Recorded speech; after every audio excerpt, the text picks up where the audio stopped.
To trick, page 416, 62.2. Adolphe Isaac Cremieux, 1796-1880, came from a Jewish family on the south of France that had members in Aix, Nimes, and Marseilles. In his youth, Cremieux was an enthusiastic admirer of Napoleon I, yet in 1831, he pronounces the funeral eulogy of the ill-famed revolutionist of 1789, the Abbé Gregor. He chose law as his profession and was admitted to the bar at Nimes in 1817. Briefly, Cremieux's life may be viewed from three sides. First, his racial Jewish activities. Second, his Masonic activities. Third, his political influence. Cremieux's racial Jewish activities are exemplified by the part he took in the Damascus affair with Moses Montefiore, a Jew of England, when Jewry successfully but unconvincingly silenced the accusation of ritual murder committed upon the Catholic priest, Father Thomas, at Damascus in 1840. He had a prominent share in the foundation and development of the Alliance Israélite Universelle. Officially founded in 1860, this international union of disseminated Jewry had, as we know, existed for centuries, but after the Damascus affair, the Jewish leaders knew that they had attained sufficient power to feel enabled to show to the whole world that although the civil rights they enjoyed had been granted them by different countries, the real allegiance of each and every one of them was due to their Jewish nationality. The Masonic activities of Adolphe Cremieux were many and powerful. His connection with Louis Bonaparte and his brother, who both were affiliated to the Carbonari, would suggest that he was also connected with this secret society, but it is a fact that Cremieux belonged to the Lodge of Mizraim, the Scottish Rite, and also the Grand Orient. He was in the Supreme Council of the Order of Mizraim, and at the death of Venet, in whose person the Grand Orient and the Scottish Rite had been united, Cremieux succeeded him as Grand Master. The political activities of Cremieux are also manifold and varied. In his youth, he had been an admirer of Napoleon I and later became an intimate friend as well as the legal advisor of the Bonaparte family and joined their party, which was undermining the government of Louis Philippe, son of Philippe Egalite. In 1848, he was one of the most ardent supporters of Louis Napoleon and took an active part in the overthrow of Louis Philippe.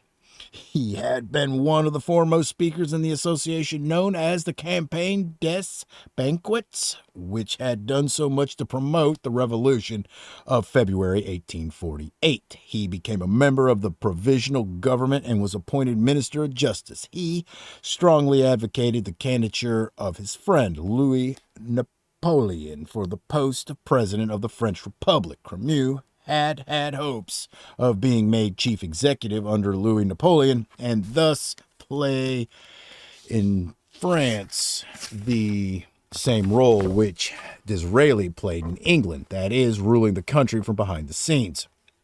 Both Disraeli and Cremieux had the same financial backing, namely the wealth of the Rothschilds and Montefiores, who in London were friends of Disraeli and in Paris friends of Cremieux. Cremieux was therefore keenly disappointed when General Cavaignac was appointed prime minister in the Republican government of Louis Napoleon, and as a revenge, he directed his activities against the Prince President, his former friend. He became so hostile to him that in 1851, after the coup d'etat of December 2nd, by which Louis Napoleon recreated the empire and assumed the title of Napoleon III, Cremieux was imprisoned at Venice?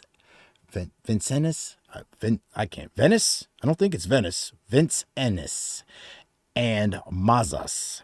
After his release, he made himself the champion and defender of the communist associates of Karl Marx, the revolutionaries Louis Blanc, Ledru Rollin, Pierre Leroux, and others.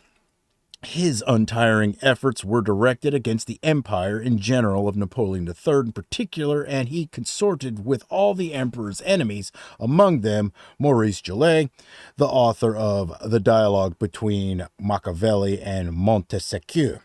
After the overthrow of Napoleon III and the defeat of France at the hands of Germany in 1871 and the establishment of the Republic, Camus once more took an open part in the political affairs of the country. He pushed to the front his former secretary Gambetta and effectively directed him in his shady negotiations with Bismarck, the latter himself being guided by the Jew Bamberger, 1852 to 1899, a former revolutionist of 1848, but who, having found refuge in France, had been for many years manager in Paris of the Jewish bank Bischofsheim and Goldschmidt. He was one of Camus' friends, and the war could not affect the ties linking the Jews united in the Alliance Israelite Universelle. From 1871 until his death, it can be safely asserted that Camus is president of the Alliance Israelite Universelle and Grand Master of the Scottish Ryle, exercised a tremendous influence upon the anti-religious campaign which followed the Franco-Prussian War. In this, as in all his lifelong activities, Camus was only obeying the teachings of the Talmud and trying to destroy every religion but that contained in Judaism. His favorite theme was that there should be only one cult, and that cult should be Jewish. At a General Assembly of the Alliance Israel Universelle on May 31st, 1864, Camus had said, "The Alliance is not limited to our cult. It voices its appeal to all cults and wants to penetrate in all the religions as it has penetrated into all countries. Let us endeavor boldly to bring about the union of all cults under one flag of union and progress. Such is the slogan of humanity. One cult, one flag are the protocols of the wise men of Zion or the speeches of Machiavelli in Jolly's book, anything but a lengthy exposition of the ideas briefly expressed by Camus. His activities are one of the clearest examples of Jewish internationalism and Jewish efforts for the realization of the Messianic ideal. The Alliance Israelite Universelle, issued from the Rite of Mizraim plus Universal Freemasonry, subsidized by international finance, would spell the doom of Christian civilization, the destruction of nationalism, the death of nations upon whose ruin has been erected a new Temple of Solomon. Make sure. Whose ruin has been erected a new Temple of Solomon containing the treasures and material wealth of the whole world, and over which is placed the six-pointed star of Zionism." Leon Gambetta, 1838 to 1882, an Italian Jew, obtained French naturalization on October 29, 1859, and in 1862 became the secretary of Camus.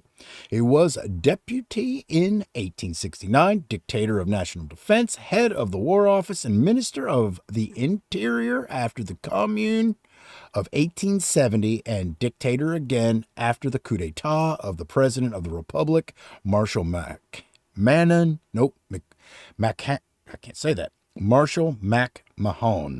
in 1877. The following quotation from a letter which he wrote to his father on June 22, 1863, is interesting. "My chief, Maître Camus, treats me as if I were his adopted son, and if within 3 years' time he is elected a deputy, which is quite possible, my career will be settled once and for all. I must devote myself to law and politics, and then I may hope to triumph over all obstacles and finally to attain great honors." Chapter 63 will be the Ribbon Society.